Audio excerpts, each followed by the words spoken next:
சபா சண்டக்கானிலிருந்து பாப்பார் செல்லும் வழியில் மாமனார் இறந்து வேன் பழுதாகி கடும் மழையில் சாலையோரம் சிக்கிக்கொண்ட அனுபவத்தை பகிர்ந்துள்ளார் முகமது ஹரீஃப் அஹமத் எனும் ஆடவர். பாப்பாரில் இருக்கும் தனது வீட்டுக்கு அழைத்துச் செல்வதற்காக வேனில் போய்க் கொண்டிருக்கும் போதே மாமனாரின் உயிர் பிரிந்துவிட்டது. அதை மருமகன் கவனிக்கவில்லை. அசதியில் மாமனார் தூங்கிக் கொண்டிருப்பதாக நினைத்து விட்டார். இந்த நிலையில் வேனும் திடீரென பழுதாகி போக சாலையோரமாக நின்று கொண்டு வரும் வாகனங்களிடம் ஹரீஃப் உதவி கேட்டுள்ளார். ஆனால் ஒருத்தரும் நிற்கவில்லை. கடும் மழை வேறு.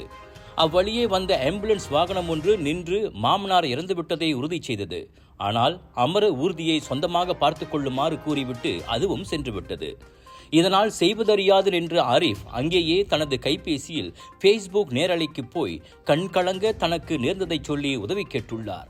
கடைசியாக எப்படியோ ஒரு நண்பரை தொடர்பு கொண்டு குடும்ப உறுப்பினர்களை வரவழைத்து மாமனாரின் உடலை அவர் கொண்டு சென்றார். உதவி கேட்டபோது வாகனமோட்டிகள் யாரும் நிற்காமல் சென்றதால் உள்ளபடியே தனக்கு கோபம் என்றாலும் அந்த நேரத்தில் அவர்களின் மனநிலையையும் புரிந்து கொள்ள முடிவதாக முகமது ஹரீஃப் சொன்னார். பெரும் போராட்டத்திற்கு மத்தியில் மாமனாரை நல்லவிதமாக அடக்கம் செய்ய முடிந்ததை எண்ணி அவர் நிம்மதி அடைந்தார்.